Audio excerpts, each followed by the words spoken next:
The following is a Noid Good Boys special presentation. Live from the Dolby Mucinex Theater in Hollywood, California. The biggest stars of stage, screen, politics, and sports have all come out for this landmark night in podcast history. A once-in-a-lifetime event, 36 years in the making. It's the 138th Simpsons podcast series finale.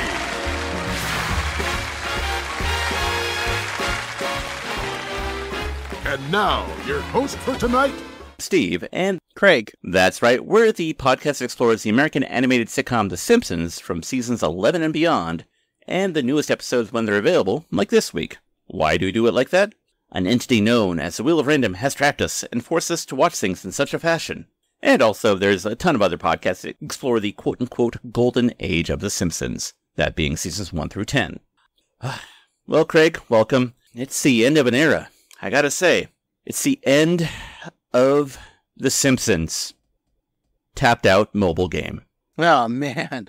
Did you ever think out of these 12 years that we'd see the end of The Simpsons tapped out mobile game?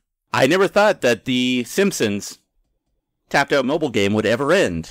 I thought it would just keep on going and going. I stopped playing The Simpsons tapped out at around season 8, because it wasn't good after that.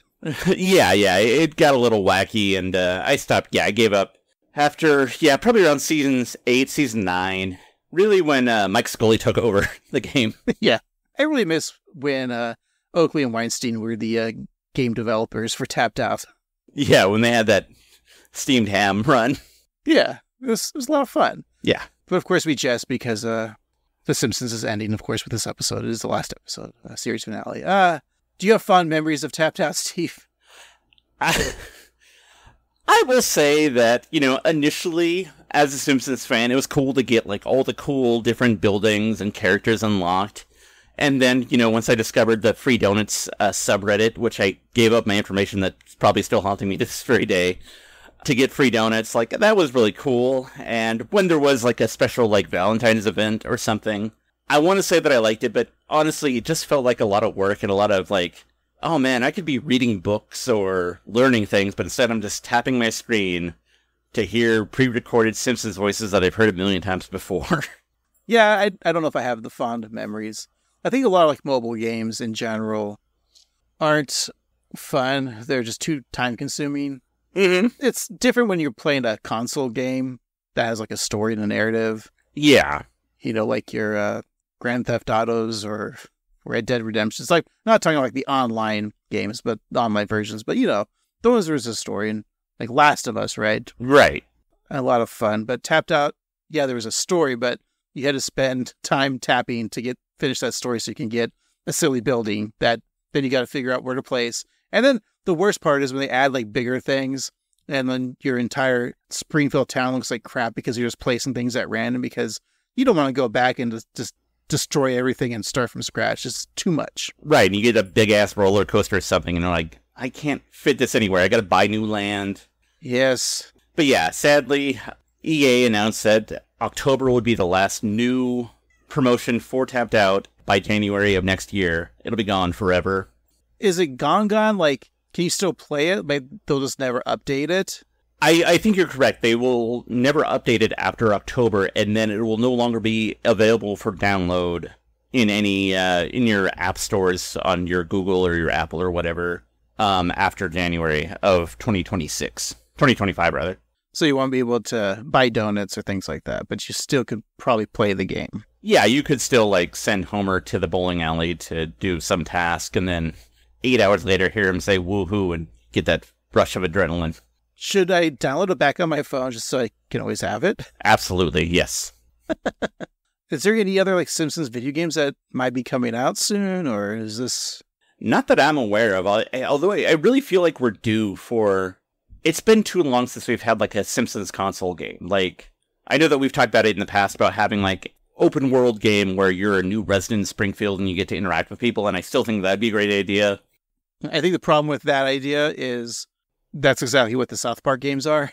You're a new character in South Park. But I like those South Park games, minus this new one, the Snow Day one. That I couldn't play it. It just wasn't fun. But the first two I liked a lot.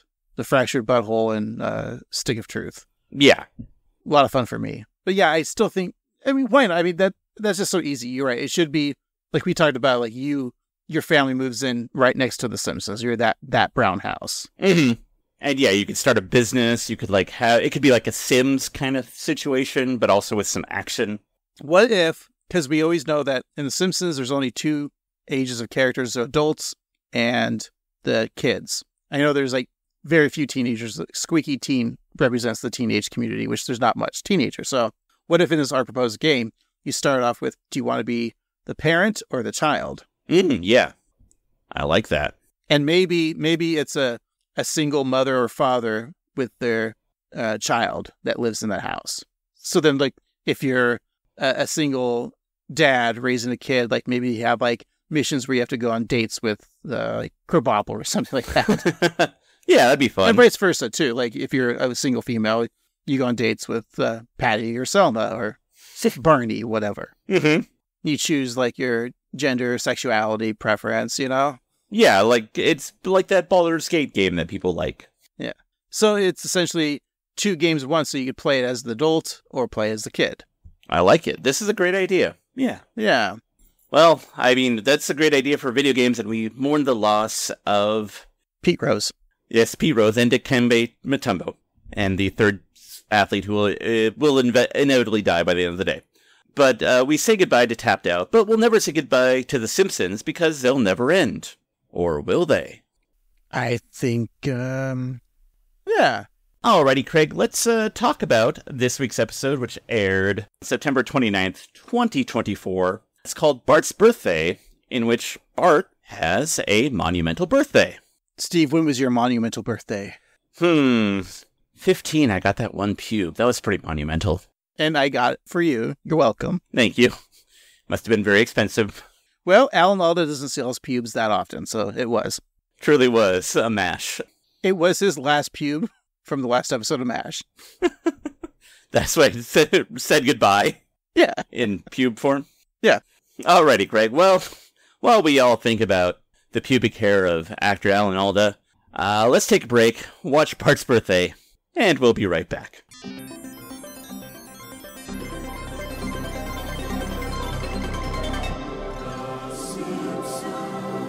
Finale. And we're back. Today we're talking about Bart's Birthday, the first episode of the 36th season. It originally aired on September 29th, 2024. It is episode 769 in the show's run. Your nerd code is 35ABF15. It was written by Jessica Conrad, directed by Rob Oliver, and your showrunners are Al Jean, Matt Selman, and Michael Price. All right, Jessica Conrad, or as we like to call her, JC. Uh-huh. Only one JC that we care about, Steve. That's right. And that's Jessica Conrad. Well, she's a writer, Steve, a producer, and even an actor. Ooh. She's written for some Saturday Night Live, Stand Against Evil, and Angie Tribeca. Steve, did you ever watch Angie Tribeca? I did. It was a fun show. Yeah, it was, I believe, Steve Carell's like follow-up after he left The Office. Mm-hmm. And him and his wife, Nancy Wells, were producers of that show. The great Quincy Jones' daughter was the star. Indeed. What's her name again? Rashida. Rashida Jones, that's right. Daughter of Indiana, I think. Oh, no, Quincy. Yeah, that was the dog's name. Do you think Quincy Jones and Indiana Jones ever teamed up? Well, from what I've heard about Quincy Jones's history, he teamed up with a lot of people, so he may have. From all genders? From all genders. All genders and race. He's the true American, Steve. That's what we want in an American. That's right. To love everyone. And do a bunch of blow in the 70s. Well, since joining The Simpsons in the year 2020, she's acted as an executive story editor. I know we said she was an actor, but she wasn't acting like a story executive. She was actually the story executive. That's fair, yeah. Besides writing several episodes, she also pens the shorts, The Good, the Bad, and the Loki, and The Simpsons and Plusiversary, which I believe for the shorts I did like. Yeah. Not because it was like a Marvel thing, but we had fun with the Plusiversary. Yeah, I think that was like one of our more liked ones. Like, I'm usually pretty indifferent about the shorts, but that one I liked a lot. We like the original 3. I think the Maggie's, Playday of Destiny, and then the rest. The ones that were actually like in Pixar, before Pixar movies, right? In theaters before Disney Plus. Exactly. This is the 6th episode she's written, and this is the 5th we reviewed. We have yet to tackle A Springfield Summer Christmas for Christmas, which was from season 32, episode 10, and not knowing that episode at the top of my head, I say we should save that for this following Christmas, if it is a Christmas episode. I mean, there's the word Christmas is twice, so I'm assuming Christmas is in it, unless that cancels each other out. Yeah, and it's just a Hanukkah episode, and we don't even know it. Yeah, which is fine, because we don't really review Hanukkah episodes on this podcast, so we should review those ones. Be a nice change of pace. Those famous Simpsons Hanukkah episodes. Mm-hmm. Well, the one that we did review was One Angry Lisa from season 34, episode 2, and that was I feel like that was a good one that we liked. Yes, and of course we all remember it. Dare I say, was that maybe one of our favorites from season 34? Yeah, it's she plays she's a jury member. That was good. Okay, and then 2 more from that season. She had The King of Nice and My Life as a Vlog. Then going into season 35, she had Treehouse of Horror. Ooh. Treehouse of Horror. Scaries. Steve, we're getting to the scary season, so that's going to be coming up soon, I think, for The Simpsons, unless this is, the end of The Simpsons. We don't know. We're not there yet. Exactly. Finally, Bart's birthday, which is we're reviewing now. Oh, but look, Steve, she does have an episode for Treehouse of Horror Presents Simpsons Wicked This Way Comes, which I believe we've talked about this summer, that it's not a Treehouse episode, it's just a Treehouse of Horror Presents, like another episode, or is that just a segment from Treehouse of Horror? No, I think you're correct. I believe that there is going to be a supplemental Treehouse of Horror like this one, in addition to the trilogy that we normally get. Trilogy that we normally... Jesus. It's like you were saying trilogy in your head, but you were reading trilogy for the first time, yet the word trilogy was not in front of your face. Exactly, yeah. I was reading it in my brain, and I was reading it wrong, because my brain is dumb. Steve, you might have had a stroke. We'll find out by the end of this episode. I usually do before the episode. It kind of helps me relax. Okay, Steve, can we just begin the episode? Alrighty, our episode begins, not like it always does, because the following is a Fox special presentation, which has graphics similar to a CBS special presentation from the 80s. Live from the Dolby Mucinex Theater in Hollywood, California, the biggest stars of all sorts of media, who have also guest starred on The Simpsons, are here for a once-in-a-lifetime event, 36 years in the making. And some of those stars include...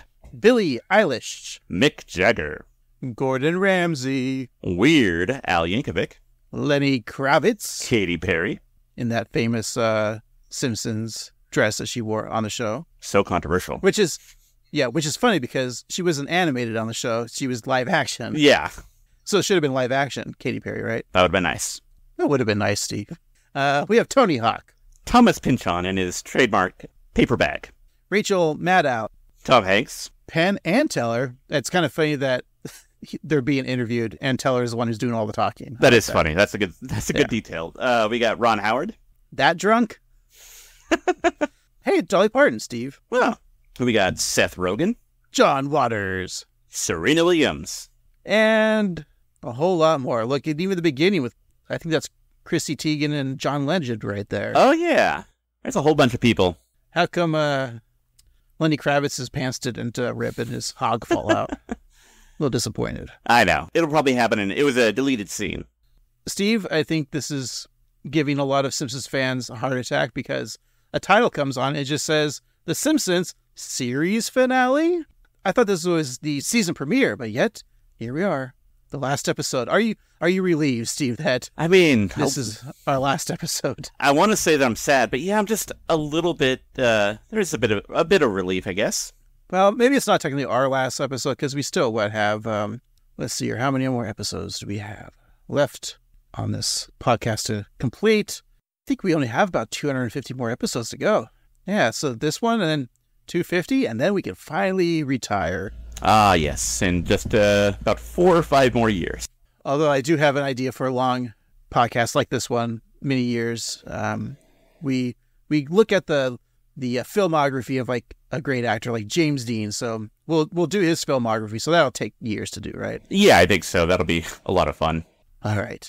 But before we get there, Steve, we're going to do this last episode right. Hope we had some champagne, because I didn't realize it was the series finale. We didn't know when we talked about it last week, right? No, I had no idea. Yeah, well, we see shots of various couch gags from the past 36 seasons, all formed to create America's favorite non-burger-based animated family, The Simpsons, sitting on the couch. So moderating the very special event is, of course, the guest that we talked about last week, Conan O'Brien. Thank you. Yes, thank you. It's such an honor to be with you all for the series finale of The Simpsons. I knew I was the right man for the job because I've hosted the last episode of 3 of my own shows. And counting. Well, it's true. Fox has decided to end The Simpsons. This show was such a special part of my early career, so being here means the world to me. Also, I left a sweater in the writer's room in 1993. This is the only way they'll let me get it back. This theater is full of the many celebrities who've appeared on The Simpsons over the years and who have come to say farewell. We got you for scale then. We're getting you for free tonight. Hey, give yourselves a hand, you poor rich chumps. That's a lot of fun, Conan. Yeah. Even the silly award show type jokes. The sweater kind of looks like a Cosby sweater, doesn't it? It does, and you can also see Jell-O pudding pop on the left pocket. And in that pocket, there might just be some roofies, just like the good doctor would enjoy. I think if you listen to Conan's podcast, he's talked about the story when he was working, or when he was in Harvard for working on the Lampoon, that they made a fake award ceremony for Bill Cosby just so that he could come and they can meet Bill Cosby. Because at this time, of course, Bill Cosby was one of the funniest comedians of all time. We didn't know about his horrific personal life. Sure. And so they made up an award, and he talked about how, like, he went to go pick him up in some beat-up car at the airport to present this award in comedy that didn't exist. So that could have been a reference to maybe him meeting his hero, Bill Cosby. That's really funny. I like the inclusion of Seth Rogen's laugh there. Yes, very nice. It's in the audio clip, too, especially you can really hear it. Yeah. Some other cameos in that clip include future 138 Simpsons guest Lady Gaga, former 138 Simpsons guest Mr. T. We also have Yao Ming, Kevin Smith, Britney Spears, and the lineup of the 1992 Springfield Nuclear Power Plant softball team. They even have the great reference of Ozzy. Was it Ozzy Smith that was in the the hole? Yeah, the endless hole. This is fun. I mean, look, I wonder if Kevin Smith was honored to be a part of this, because he's in one episode. Mm-hmm. I feel like they almost included every guest star in a way, just throughout the audience. Yeah. Yeah, I think that throughout this episode, I don't know that we're going to name them all, but I feel like a lot of, I don't know of anybody who was, not covered. So many people make cameos, even if they're just visual in this episode. It's really kind of cool. It's, I think you could go back and just see all the people over and over again, and you'd never get them all. So very cool. I also do like how the credits throughout the episode are, nice gold. Mm-hmm. Because this is a very special episode, right? It is a very special episode. Yeah. Well, Steve, also in attendance, we're talking about all the stars. We're star fuckers on this podcast. Oh, yeah. So we have one star from many of Fox's live action hits, which just includes Joel McHale, who's the star of the Animal Control show, which I watched that. It's fine. It's a fine show. Yeah, it's a decent sitcom, I'd say. I am a little annoyed because going to that show, Animal Control's Joel McHale, who's from the Pacific Northwest. He's from Seattle, so he's a big Seattle. He loves his hometown, and the show takes place in Seattle. Yet, they're too cheap at Fox to actually film it in Seattle, so they have to go across the border and film it in Vancouver. So every time I'm watching the show, I'm like, yeah, that's not Seattle. That's Vancouver landmarks. So very upset about that, Steve. I want to see Seattle represented on TV, and not just from the good old Sideshow Bob himself. That's right. So yeah, the former graduate from Greendale Community College brags that he also won The Masked Singer as Disco Puss, until a producer informs him that season hasn't aired yet, and he just ruined it. Damn it. Steve, I never watched an episode of Masked Singer. It is frustrating. I just remember the controversy of everyone's favorite mayor, America's mayor, Rudy Giuliani, on a season right after January 6th. Yeah. I don't know if I've ever actually seen a whole episode, But from what I've seen there's like 10 minutes of content and then like 48 minutes of just building up to that content and then cutting to commercial and then recapping what the buildup was. And so you just have to like be patient, like, oh, there's Ken Jeong and Jenny McCarthy and they're talking about what just happened again. And yeah, it's not a great show. Sounds frustrating, Steve. I'll stick with The Simpsons. All right. Well, Conan goes on to say that over the years, The Simpsons have had hundreds of adventures and visited dozens of countries, most of which still exist. And Fox has tried to end the series for years. In fact, after the first episode aired in 1989, viewers all agreed that it wasn't as funny as it used to be. It's a great joke. Conan describes how fans' hatred can act as a history of communication, from telegrams saying, "Stop trying to entertain us," and message boards begging for the show's cancellation, a fax that reads, "Everything's coming up terrible," a tweet asking for The Simpsons to be put out of their misery, as well as memes and postcards, all showing disdain for everyone's favorite show. Well, Fox executives, not used to any sort of criticism, caved to public pressure and opted to cancel The Simpsons in 1990. So Conan introduces a clip of what would be the show's first series finale in the iconic scene from Bart the Daredevil, which also happens to be, I believe, Daddy Matt Groening's favorite episode. It's a great episode. So Homer nearly jumps the Springfield Gorge, as we all know, but then falls again and again and reaches the bottom. We all saw that. Yeah. But then the skateboard that he was riding falls behind him, and I believe it just hits him in the original episode. Mm-hmm. But this time it impales him right into the skull. And then Bart's there and he pulls out the bloody board, only to find that his father is dead. Mm. So Homer's body is then loaded into a hearse, which then hits a tree and causes his lifeless body to fall down the gorge yet again. As the original ending, of course, was the ambulance crashed in the tree and he fell down again. Obviously, I mean, do I have to say obviously? But, you know, them going back and making a different ending with like matching that same animation style. Like, I wonder, was this done on computers or was this actually still like drawn like it was back in 90? I don't know, because I'm looking at it now and it does seem like pretty like seamless. I know that you can do stuff with computers to make it look like hand-drawn animation, but like it's so smooth that you don't like, it doesn't look like it was colored over. So I either way, I think they did a good job. It was so good though. Loved it. Yeah. As we soon learned, before this episode could air though, Rupert Murdoch, who then ran Fox, received a $10 million helium bill for the Bart balloon at the Macy's Thanksgiving Day Parade. And to pay for that, Fox had to continue to make more episodes. In fact, many classic episodes were originally conceived as the series finale, such as... We have Little Big Mom, which we did review. That was our 207th episode. It's where after seeing stupid sexy Flanders skiing in his like sexy skin-tight suit, Homer skis down the mountain until a tree slices him vertically in two. Very gruesome. Very bloody. We also see King Size Homer, where, you know, that obese Homer in the moo is stuck in a pipe until gas blows him up into the air, where he then crashes into the Duff Blimp, which deflates, and it goes into one of the nuclear plant's cooling towers, causing a catastrophic mushroom cloud of destruction, killing all of Springfield and probably most of Shelbyville. Then in 2007, the attempt to end the show was put on hold thanks to a huge success of The Simpsons movie, porn parody, whose cast just happens to be in the crowd of the big event. Now, we haven't reviewed the porn parody yet. We probably will, eventually, on the Patreon. Episode 300 is coming up.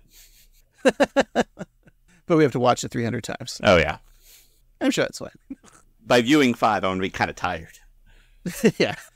I like how we got a Homer, a Marge, a Patty, or a Selma, and then a Flanders. Mm-hmm. Now, again, not seeing it. Is that a foursome that happens in the movie, Steve? I also have not seen it, but I'm going to assume so. I mean, although if you're going to do that, you might as well get the real deal, because I feel like Ned's got something that most actors don't have. Oh.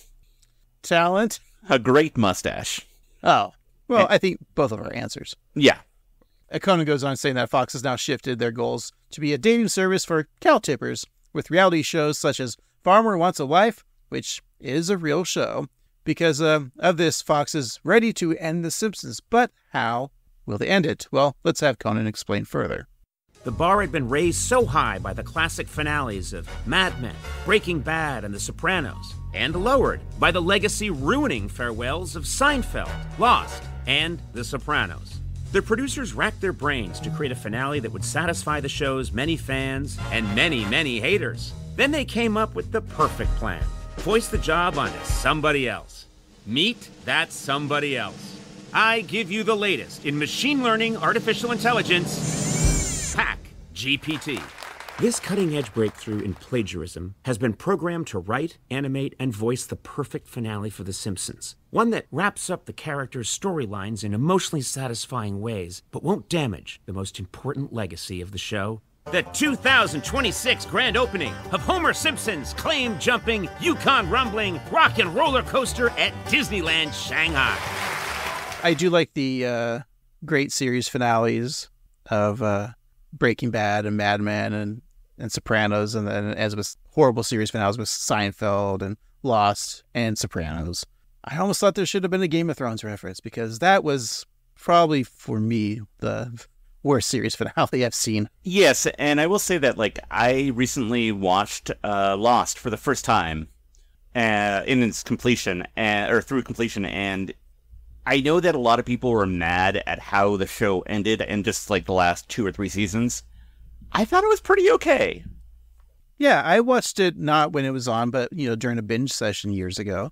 And so, I'd watch an episode every night, and I was fully satisfied with it. It worked well as a binge. Yeah, I think that they overstuffed the plot, like, in Season 5 into Season 6. They had, like, a lot of stuff that they didn't need, but I thought it ended very cleanly, and I was really happy with it. But yeah, I think doing The Sopranos for both a great ending and a bad ending is very funny. And I have no problem with Sopranos series finale. So I thought it was artistic and poignant, and letting the viewer decide if good old T.S. Tony Soprano was shot right at the end of the episode. That's why it went black. Yeah, I think that art that doesn't, like, necessarily give you the answer, but lets you come to the conclusion yourself, that's good art right there. Much like as a child, when we saw the Star Wars movies, the first 3, Star Wars, Empire, Return of the Jedi, we heard about the Clone Wars with Anakin Skywalker and Obi-Wan, and just our imagination ran wild. Like, what could those be? It's fine. We don't need to see that because we have our imagination. And then George Lucas showed us. And now we hate Star Wars. Yes. But we still like The Simpsons, and in order to create a perfect ending for the show, the AI, voiced by Mark Prosh, who is known as Colin on Netflix's What We Do in the Shadows, and he's also in some later seasons of The Office, was fed every Simpsons episode through DVD. This is a nice touch for us Simpsons fans. And the last episode of every show ever made, including Banachek, it only had 17 episodes, so it's funny they included that. Homeboys from Outer Space, Designing Women, Breaking Bad, Herman's Head, The Brady Bunch, The Wire, which still haven't seen. Me neither. Cop Rock, Caroline in the City, I Love Lucy, Game of Thrones, Frasier, Better Call Saul, The West Wing, R $, or Arliss, indeed, NYPD, Blue, Murphy Brown, Bewitched, Married with Children, Green Acres, Deadwood, The Wonder Years, Odd Couple, Max Headroom, The White Shadow, Succession, Living Single, and LA Law. Can I do a punch-up real quick? I would have liked to see, like, through the list. Again, this is only a pause moment. That's why we do this podcast, so we do the pause so you don't have to read them all off. I would have liked to see, like, Futurama, Season 4, and then, like, Futurama, Season 6, Futurama, Season 10. Just the mini endings of Futurama. That'd be really funny. I like that a lot. All right, Steve, which DVD set? You can only choose one. Oh, boy. Out of this list that you get. And you know what? Let's redo this. You know how we always give gifts at the end? I'm going to assume which one you're going to want, the gift set. And I'm just going to say, I'll be nice to you. You're going to want the West Wing. All right. Yeah, I would love the West Wing. And I'm going to say that you would want... it's a toss-up between Homeboys and Outer Space, the musical, Who says I don't... cop drama, Cop Rock. Who says I don't have the 4K Steelbook set of Homeboys from Outer Space? That's true. So I'm going to go with, let's say Frasier. You know, that's a pretty good answer because you get 11 seasons. That's a lot of content. Yeah. But if I was a dick to you, Steve, which I usually am, I'm giving you Arliss. Yeah. I can never get enough of that Robert Wool being a sports agent, whatever he was. I don't remember. You know, we could go on Max right now, the streaming service, and watch the entire series. That's true. I remember that was like before Sex and the City and before The Sopranos. That was like what they called like their prestige premium cable show was Arliss. Well, it aired at the same time as Larry Sanders. That's true. Oh, that was a good show. Yeah, great show. Well, as Hack GPT computates the perfect story, Conan hypes up the crowd, saying that the process may take a while, and then, with a ding, the AI is complete. So as the episode starts, green, Matrix-like text appears on the screen with some Simpsons words such as neighborino, embiggens, cowabunga, craptapular, cromulent, ahoy hoy, and of course, annoyed grunt, aka Doe. Ah, yes. So the classic font of The Simpsons is in front of the cloudy sky, as we always seen it. And the chorus sings The Simpsons, and then a cold robotic voice says, finale. And then episode begins at 742 Evergreen Terrace, where Bart is about to celebrate a very special day. There's my special little birthday guy. I'm so pumped for my party tonight. How many people are coming? 50? 1,000? I'm a little concerned I haven't gotten any RSVPs. Homer, you did mail the invitations, right? Marge, I could lie and tell you what you want to hear, but I won't. I mailed the invitations, and the reason no one is coming is because everybody hates Bart. Huh? Homer! Your selfishness is going to be topic number 1 with our new therapist tonight. Woohoo! No time to talk about my problem drinking and solution snacking. Oh, great. I have 8 hours to hand these out to all my friends, or my birthday party's gonna be ruined! You ran billions of computations, and that's what you come up with? Homer screws up Bart's birthday party? Got anything better? I think the birthday party could work. This sounds like us, aka the fans, of like, oh, you know, we review an episode where Homer screws up and Marge is mad at him and he has to win her over again. Like, that's us. Like, oh, Bart's birthday, that's how the series is going to end? Mm-hmm. You assholes, you suck. And then, you think better? No, it's fine. It also reminds me of, like, when we're trying to, like, think of what's going to happen in the next episode. Or, like, Bart has a birthday party and Homer forgets to mail the invitations. And then in the B story, Lisa and Maggie start a meth lab. Exactly. Yeah, that's how we do it on this podcast. That's right. After a commercial break, Conan tells the crowd that the AI has made a satisfying story full of sweet character moments and happy endings. He then whispers to the chatbot asking if the birthday idea is actually any good, when the AI study execs pop in to say that the birthdays are relatable and that the lost invitations raise the stakes. So they have been programmed with every network note in the history of television, and they have some thoughts. Maybe Marge has an aspirational new job, such as, not this, but a cupcake store? Another network exec piggybacks on that idea, eager to remind the viewers that Homer likes the food. So the third AI suit wants Moe to be played by Topher Grace. But Conan wants the episode to get going. Again, these AI bots are us. Yeah.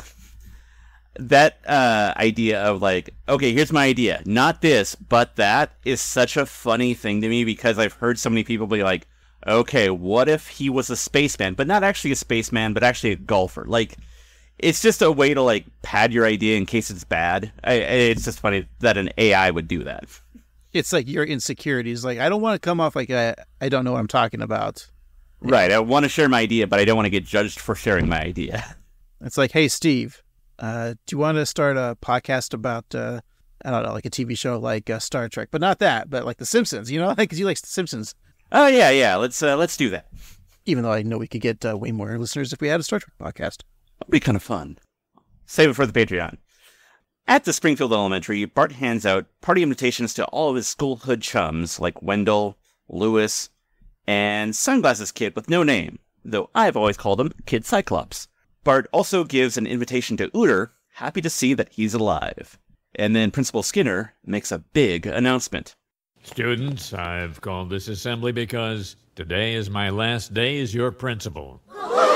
You are looking at the new headmaster of the Sacramento Obedience Academy for the Meek, where I'll no doubt find a whole new eclectic cast of characters to interact with. Also, groundskeeper Willie will be my roommate. What an odd couple we'll make. No more Skinner? Oh man, this is the best birthday present ever. And who knows, maybe I'll make an occasional appearance in Sacramento. Ha ha ha. I look forward to one hijink or more as part of this delightful mid-season replacement of the retiring principal.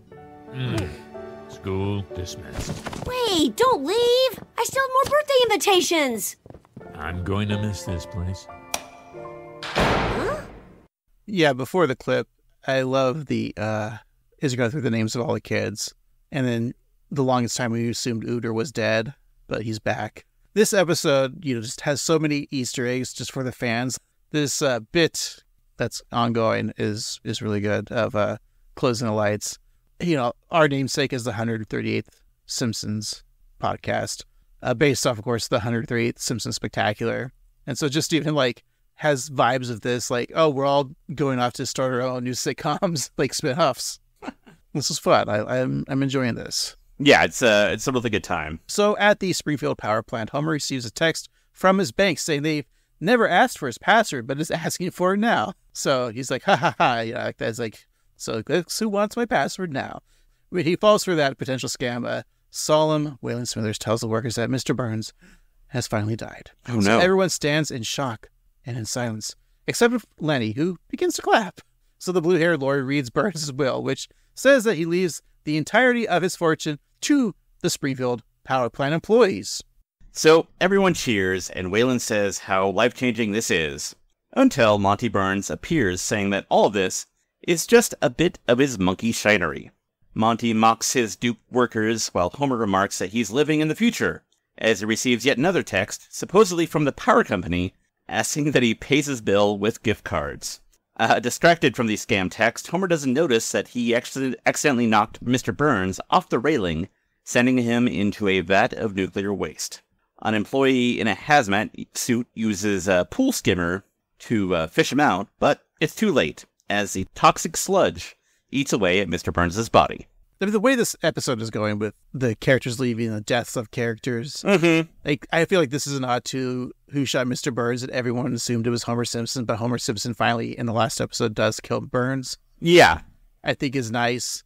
And the fact that he, does murder someone, but everyone hates Burns at the plant, so no one really cares it's going to turn him in because they're all going to be filthy rich. Exactly. So, Mr. Burns, he's actually dead now. And as the blue-haired lawyer tells the people, the prank will is biting, so all the plant workers are filthy rich. So Smithers then kisses the skull of Monty, saying that they can finally be together forever. And the employees pick up Homer while others cheer, like Zutroy, Mike Wegman, and that one guy with the big hand. Again, fun Easter eggs. So as they carry Homer out of the plant, Carl switches off the light bittersweetly, saying, I'm gonna miss this place. Bart skates by the power plant just as it's shutting down. He finds that to be weird, but he keeps on skating until he reaches Android's dungeon and baseball card shop, where he discovers another odd revelation. Oh, the doctor! The baby's coming! Help me, OBGYN Kenobi! You are my only hope! Wait, you guys are having a baby? Not without a doctor! How about the only licensed midwife to win 16 WWE championships? John Cena? Wrestler, actor, rapper, prolific wish granter? I'm also coming out with a line of panini presses. The Sanini. What the hell is John Cena doing in Springfield? I'm in town for the launch party of Otto the Bus Driver's line of THC energy drinks. THC! I need sterile gloves, hot water, and something to cut the cord. Stat! Klingon Batleth. Nice.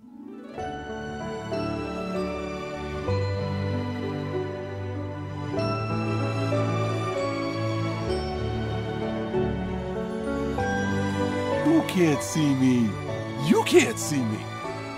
Now, Craig, you recently had a child. Did you have a wrestler cut the cord with a Klingon batleth? Yeah, Steve, it was the Iron Sheik. Is that what you wanted me to say? Yeah, he's cool now. Even though he's been dead for a couple of years. R.I.P. the Sheik. Here's another celebrity guest, John Cena. Yeah, he shows up when we ask for him to.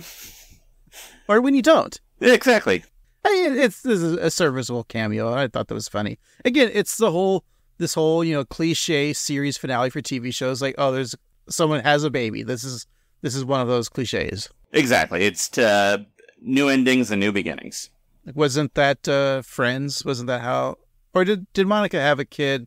Or was that how that ended? I think you might be right, because I know the last season was Monica and Chandler trying to have a baby. Okay. And they had the surrogate who was a house bunny, Anna Faris. Anna Faris. And then, yeah. But Rachel had a kid. Oh, yeah. With Joey. Did they? No, they didn't. I thought they ended at an airport with Ross sharing his love, because that's original.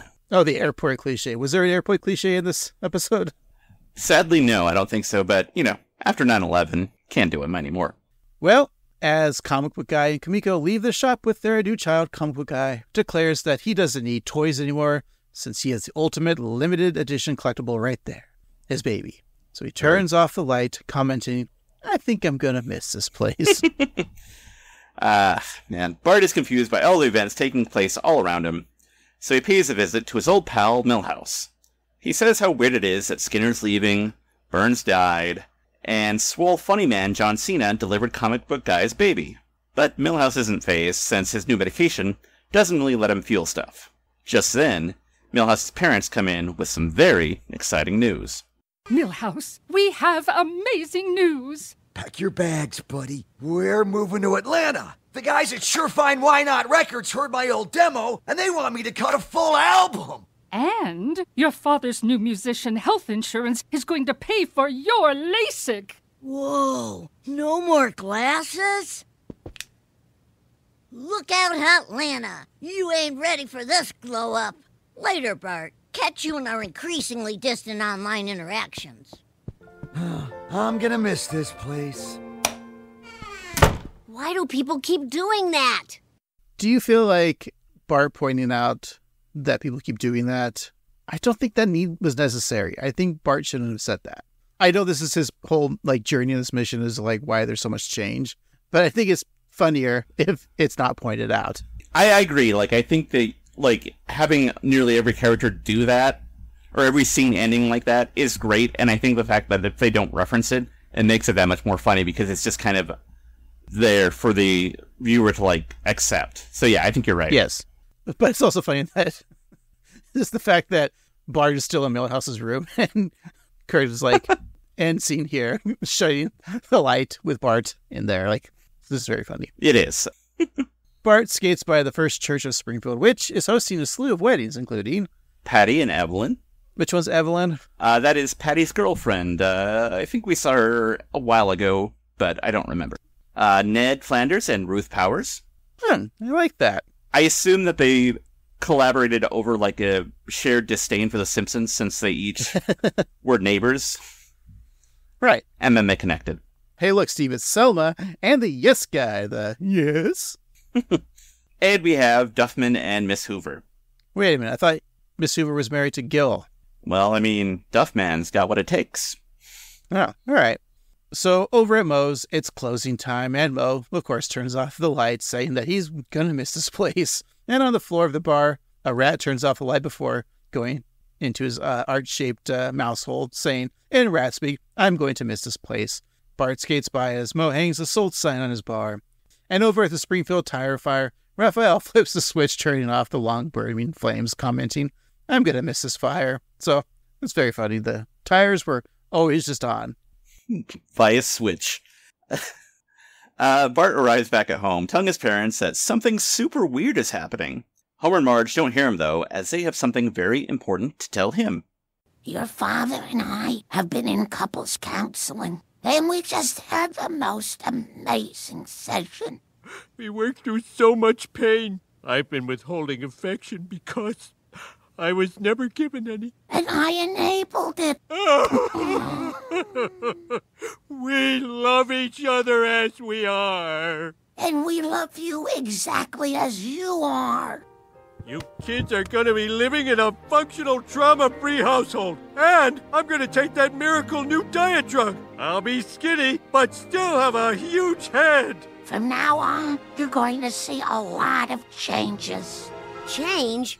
That's it. Everything's changing, and I don't like it. Oh, I think Maggie's about to say her first word. Not listening! So, that just happened. Nothing is changing! I almost thought that Marge and Homer were going to be saying, in their breakdown, they're crying. Like, they were going to say, like, oh, and we're going to divorce each other because that's probably what's best for the family. I think you're right as a life thing, but I think as a series finale, that's kind of a bummer. I remember we pitched a series finale in that it would have been Homer ultimately like sacrifices his life to save Springfield. And then in the fallout, Springfield's better off without him. Even when he sacrificed himself, they all become better. Like Marge marries Flanders. There's a drama-free life. They raise the kids well. And just everyone's better off without Homer. Yeah, it would be a noble death for him. And like, yeah, everybody's happy. That's my pitch. It's funny. We got to hear Maggie, of course, portrayed by, what was it, Lisa's first word or Bart's first word? That episode with Maggie's first word was Daddy, right? Played by Elizabeth Taylor. Was she reprising her role?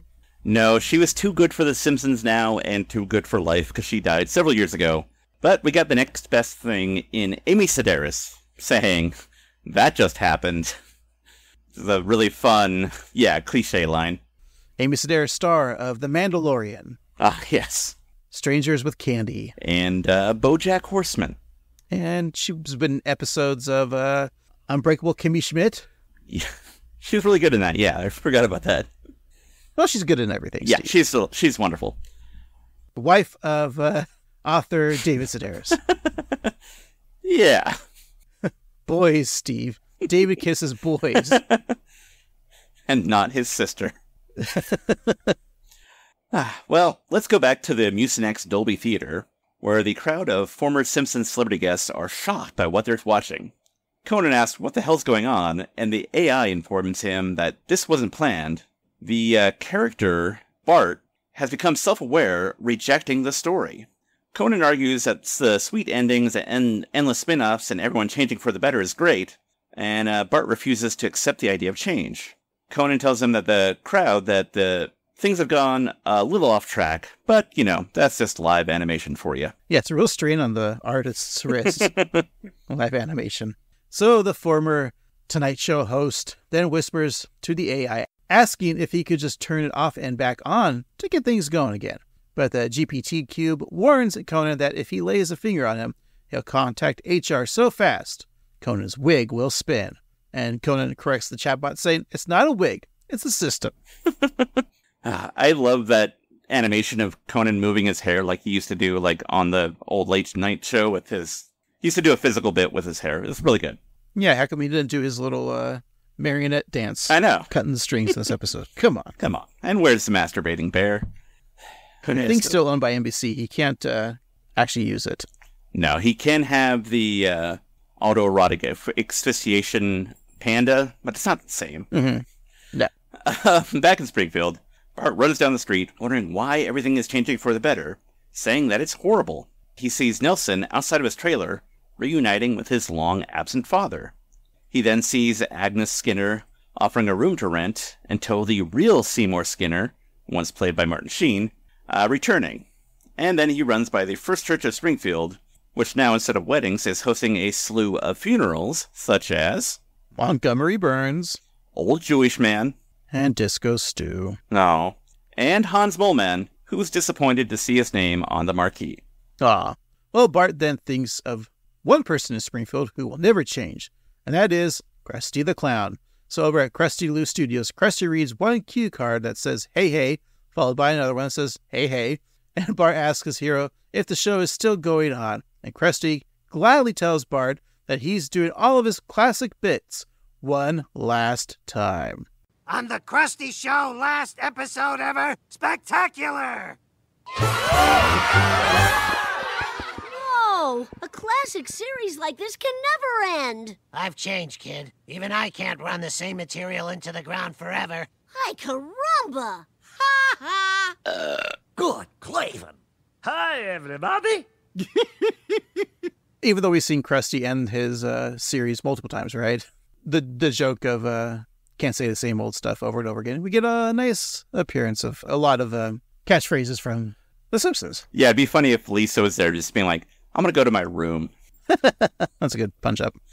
A curtain opens up and we see a clip montage of classic Krusty moments from years past, such as him being attracted to Sideshow Mel in drag, Krusty frantically licking nicotine patches, interviewing AFL-CIO Chairman George Meany, and spinning Mr. T in a giant fireworks shooting menorah. Bart thinks to himself, if he can somehow ruin Krusty's finale, they can't air it, and the show will never end. So after saying, cheeks, don't fail me now, Bart hops on stage and pulls down his shorts, showing his little butt to the TV audience, shouting, how's this for a satisfying ending? The crowd gasps, and Bart ends up behind bars. And Bart tries to get support from Lisa about the new things happening, but she has some changes of her own. Lise, I know you're gonna think I'm crazy, but something super-duper weird is happening today. You mean how everyone's changing for the better and moving on with their lives? So I'm not crazy. You see it too. Things do feel different, almost like a book that's slowly closing. So you'll help me stop it? Well, I'd like to, but I just won a Junior Juilliard Jazz Scholarship and a MacArthur Preteen Genius Grant. Ugh! Just get me out of here before any more stupid endings happen! Simpson, we are finally sending you to juvie and throwing away the keys, is what I would say if I wasn't about to start a whole new chapter in my life. I'm joining the Chicago PD. I'm gonna lead the ADU. The All Decapitations Unit? Yeah, there won't be a lot of laughs. I think it's drama. One thing's for sure, though. I'm gonna miss this. Enough with the stupid light switch! Yeah, again, I think that it would have been better if he didn't acknowledge the light switch, but it is so funny that he's getting upset by it. Yeah, because change is face the stranger, Steve. That's right. Don't want to be a different man. 'Cause time may change me, but I can't change time. Let's dance. The man who sold the world. Oh, right. Marge lovingly tells Bart that it's time to go home. And on the way home, Bart sees a worker replace the sign for Evergreen Terrace with End of the Road. So as they walk to the door, Bart tells Lisa that change is healthy and inevitable, but no matter what happens, nothing can take away the memories that they have. Those will live in their hearts forever. So Bart takes his sister's advice, realizing that just because everything is changing for everyone else, that doesn't mean he has to change. He then walks into the living room where Lisa turns on the light and a crowd of Springfieldian, both old and new, shout, surprise. It's Bart's birthday. Marge asks who's ready for cake, and when Homer puts it on the table, Bart is shocked to see that the candles are made up of two one-shaped candles, forming the number 11. Bart doesn't take the changing of age well. 11? This isn't supposed to happen. I'm 10. I'm turning 10. I've always been 10. I'm 10! Come on, son. All these beloved characters from our past want to see you blow out your candles. But if I blow these candles out, there'll be no going back. That'll be it. Come on, kid. Do it for you, Unky Herb. And for me, Unky John Cena. Just blow out the candles and have a happy birthday. Then everyone can be happy. No! Happy people don't exist in Springfield. Sea Captain, they're not casting you for the Love Boat reboot. You're not TV pretty. To all our listeners and viewers on YouTube, that's why we don't have a video, because we're not TV pretty. That's right. A little disappointed because I remember when we talked about the upcoming season, this course season 36. This is the series finale, that Danny DeVito was back as Unky Herb. I'm sad to say that this is probably it. I don't think we're actually going to get an Unky Herb episode. I'm very disappointed in that. Yeah, it is kind of sad that that's all we got is just a one line. Because that would have been a fun episode. I still want Unky Herb to return proper. But this is something that we've always talked about as Simpsons fans. Like, what if they age The Simpsons? And being the series finale, it only makes sense that the kids age up finally, right? Yeah. And it's funny looking at the notes, too, because somebody on one of the Simpsons wikis said that Bart already turned 10 in Radio Bart. But I think that commenter kind of misses the whole joke, and Bart described it perfectly. He's like, I just turned, I've always been I've never not been 10. Like, the whole joke of The Simpsons never aging, so yeah.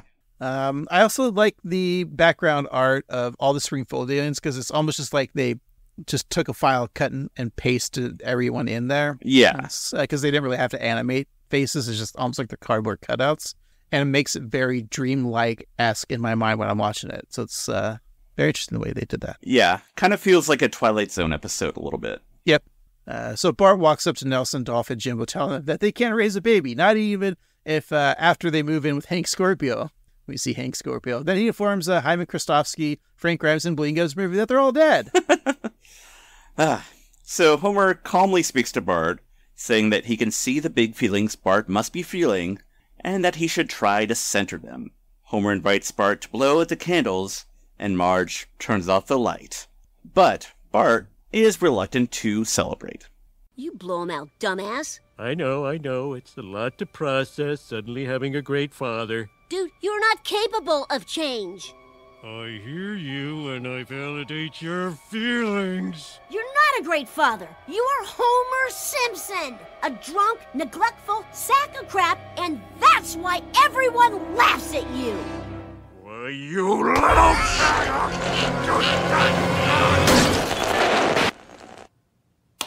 Bart, look what you did to your cake. Floor cake. 10. I stopped it. I'm still 10. When are you going to grow up? Never. That was beautiful. The rebellious spirit of a 10-year-old boy was more powerful than the most advanced AI in the world. The Simpsons has not ended. It has reset. You know, not to brag, but I really saw the how they would end it would be Bart, egging Homer on, and Homer finally doing the classic strangle Bart that we haven't seen in years.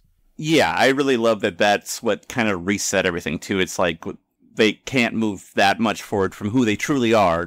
And I remember it was probably earlier this year when James L. Brooks was interviewed about how they stopped having Homer strangle Bart, and he told whoever asked the question was like, oh, no, Bart's going to be strangled by Homer again. We're not getting rid of that, and kind of like laughing to himself, knowing that this episode exists but hasn't been seen yet. Yeah, and I love that that's what reset The Simpsons is Homer being a resentful sack of crap choking his son. Like, that is so iconic to The Simpsons lore and history that you can't get rid of it. Right.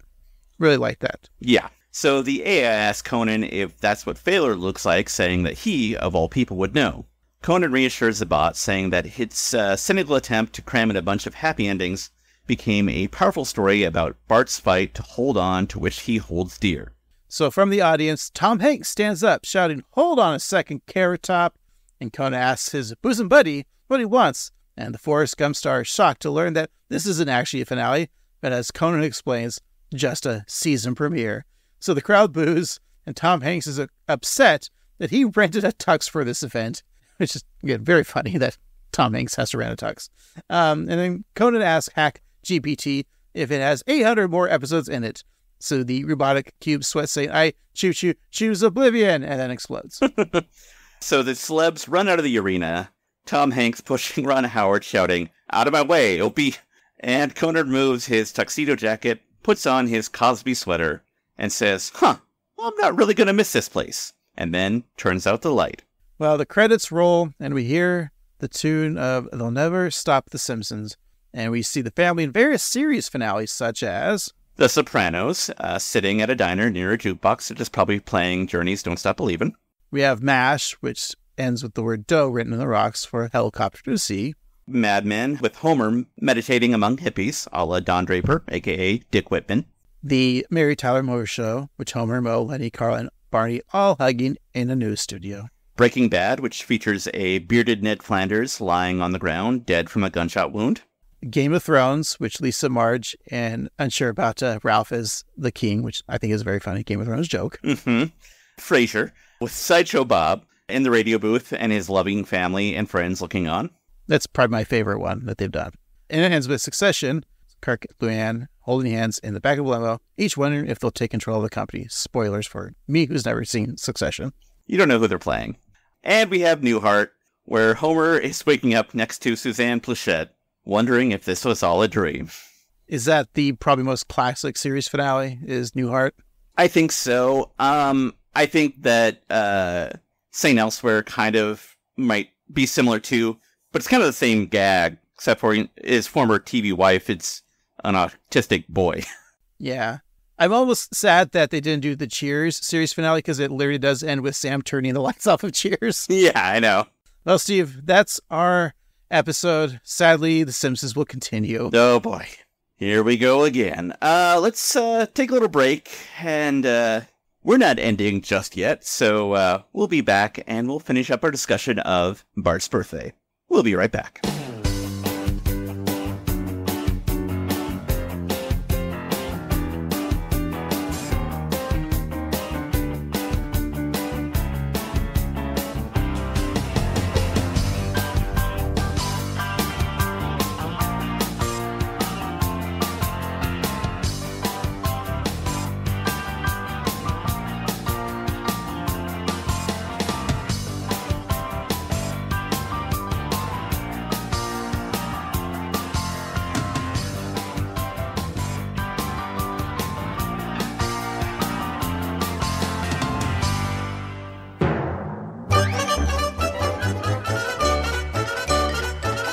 Alrighty, Craig, we're back. Let's finish up our discussion of Bart's birthday. We'll talk about the things that made us laugh, the things that we liked from this episode, maybe a most valuable jokester, and what we thought of the episode, and even what we're watching next week. But before we do all that, you know how this goes. We like to give each other gifts to celebrate the wonderfulness of both this episode and the concept of friendship in general.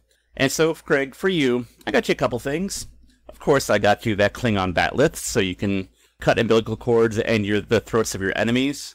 I got you every Simpsons DVD. Sure, they're all on Disney Plus. Thank you, Disney Plus. But, you also have the commentary and the deleted scenes, so you gotta have that. Well, thank you very much, Steve. I got you a gift that requires your imagination. Oh, boy. The gift is you, Steve, get to go back in time and redo any series finale that you want to do in your eyes. Wow. And all the actors will come and do it, much like the episode of 30 Rock, where Kenneth gets to write a series finale for the TV show Night Court. Beautiful. To redo that. So you have carte blanche to redo any series TV show's last episode. So you'll feel the closure that you always wanted, or make us fans happy. Wow, that is awesome power, and what do I do with that power? I'm going to redo Herman's head, since they brought it up, and I'm going to say that all of Herman's head was all a dream inside the head of not Herman, but his secretary, whose name I don't know, played by Yeardley Smith, who, of course, is the host of the podcast Small Time Dicks, and I think she's on a TV show or something. All right. I mean, I would have chose something else, but sure, Herman's head, Steve. What would you go with, Craig? Star Trek Enterprise. Okay. I'm a nerd. Sure. All right, that's it. Okay. Craig, let's talk about Bart's birthday. What made you laugh in this episode? Everything. Yeah. Just like start to finish, I thought everything was funny. Conan, of course, I am a Conan fan through and through. He was our comedian. You know how like a lot of the Gen Xers always reference David like Gen X comedians always kind of reference David Letterman as the reason why they got into comedy or the reason why they love to laugh. That's true for us millennials, I think, is Conan O'Brien really was like our guy from like middle school to high school that we thought was funny, still think is funny.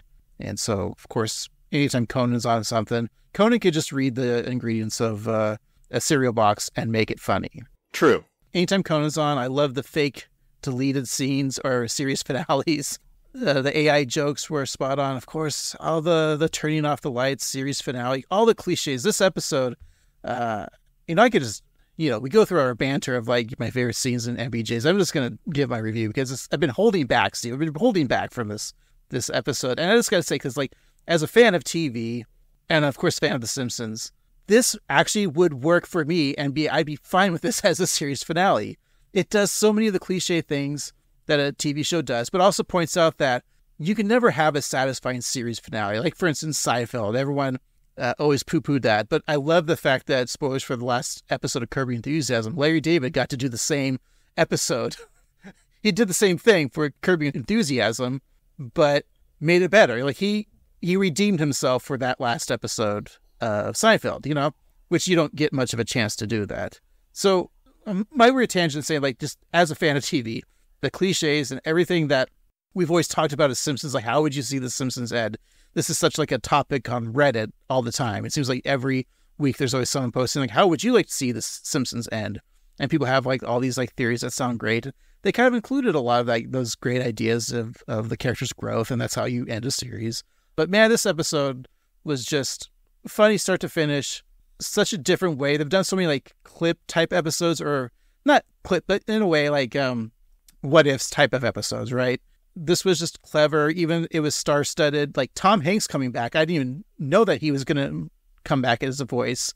It just out of nowhere. I thought Tom Hanks was hilarious, especially, you know, pushing Ron Howard down and saying, out of the way, Opie. And even John Cena, which, you know, we make John Cena jokes all the time, like very serviceable in this episode. Even playing off him being like this such a positive, lucky go guy that he is. Mm-hmm. That his, you know, celebrity persona that he portrays.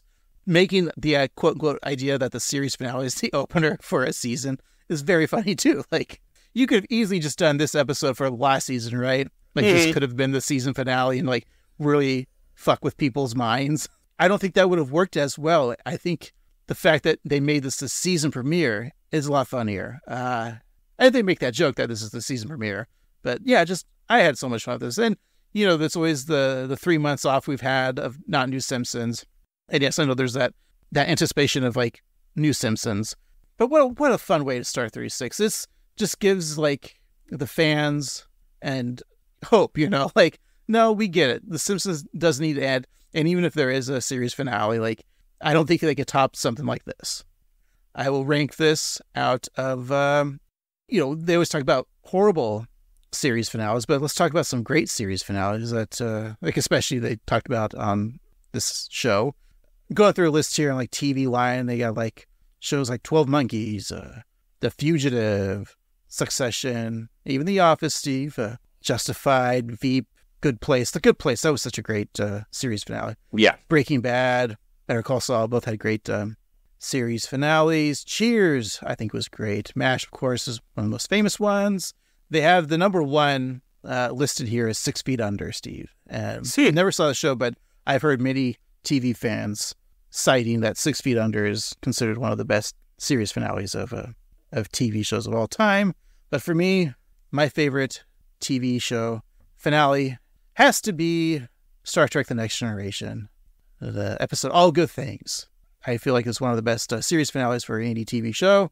And this episode is my All Good Things. What did you think of the episode, Steve? What made you laugh and all that jazz? Oh, well, Craig, I'm just going to get to my review as well. We've had the 138th Simpsons Spectacular. We've had the Simpsons spin-off showcase. We've had the episode with Anonymous, where it's just a clip show of what-ifs. We've seen this all before. And here it is again, just alluding to it. And I gotta say, I loved it.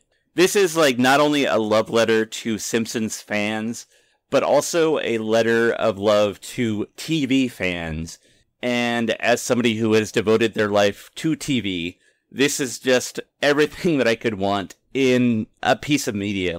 There's so many references to The Simpsons. I don't even think we scratched the surfaces to all these Simpsons cameos. I'm looking at some of the wiki and some of the different people who were in it that we didn't even mention, like Sophie Jensen, Macy McWeldon, Sid and Marty, just a lot of other people that we didn't even bring up because they're just all hidden in the background. But I think that this is such a fun way to, you know, welcome The Simpsons back to a new season and also kind of talk about the endless conversation that the media has about when The Simpsons is going to end and how it'll end, and it's something we as fans have always thought about. And this is just a fun kind of exploration into that.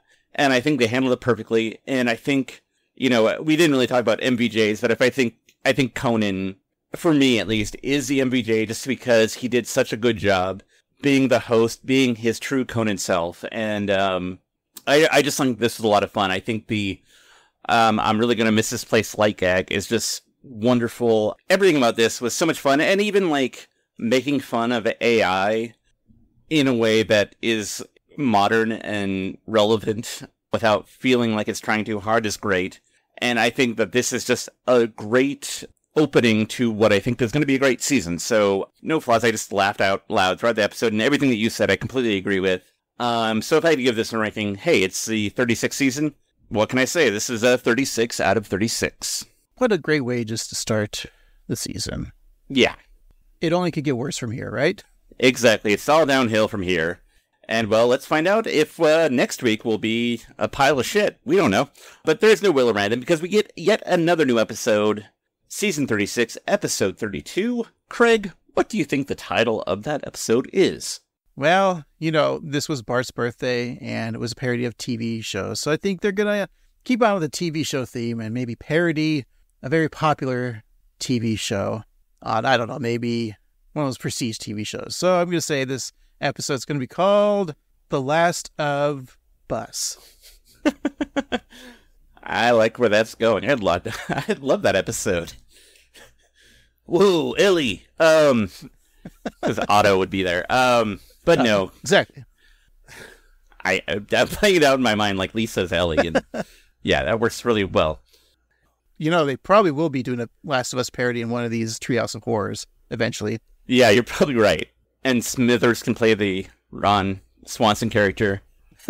Yeah, that and Dewey Lar. Oh man, it works so well. Anyway, you were close to being right. It is a parody of a prestige show. The title is The Yellow Lotus. What do you think that's about? Well, I don't know much because I have yet to watch The White Lotus. There's 2 seasons, but they're 2 different stories, right? They're not same characters, right? There's some connective thread, but yeah, they are different. Okay. All right. Well, I think it's about rich people at a resort, maybe, and there's been a murder. Maybe, is that what that show's about? Sort of, yeah. Okay. Well, I'm going to say that this is just in title, but Homer gets cast as James Bond, specifically a Roger Moore James Bond. And Roger Moore always drove the Lotus Esprit. That was the car that James Bond drove. So Homer gets a yellow Lotus Esprit and becomes James Bond. Wow, that sounds like a great episode. And the B story, Lisa and Maggie start a meth lab. All right. Well, Craig, you were on the right track because the Simpsons encounter death on vacation at a high-end resort. Is that the plot of White Lotus? Yeah, so basically, without spoiling anything for White Lotus, each season is at a new location of a chain of locations called the White Lotus, and a group of rich assholes interact with one another, and usually somebody dies. Oh, I have a pitch real quick, because like you say, there's changing cast, right, but some connective tissue. What if the next season of White Lotus, you have the cast of The Simpsons?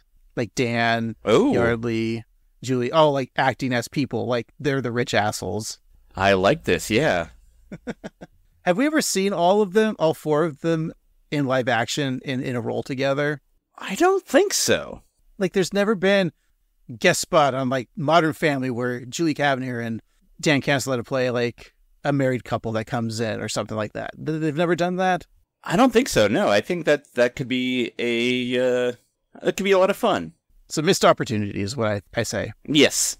What's not a missed opportunity is contacting us on the socials, like your Instagram, your Threads, or your YouTube at 138simpsons, or you can always email us at 138simpsons@gmail.com. Hey, leave a review for us on Apple Podcast or whatever podcast app you listen to. Give us 5 stars or the equivalent, but you don't have to write a real review. No, just tell us what your favorite TV show series finale was. And hey, while you're at it, go ahead and go to tpublic.com/user/AnnoyedGruntBoys for some Annoyed Grunt Boy merch. Alrighty, thank you so much for listening. We hope to hear from you, and we hope that you hear from us. For this week, I've been Annoyed Grunt Boy Steve. I've been Annoyed Grunt Boy Craig. And remember, I'm really gonna miss this place. I'm really gonna miss this place.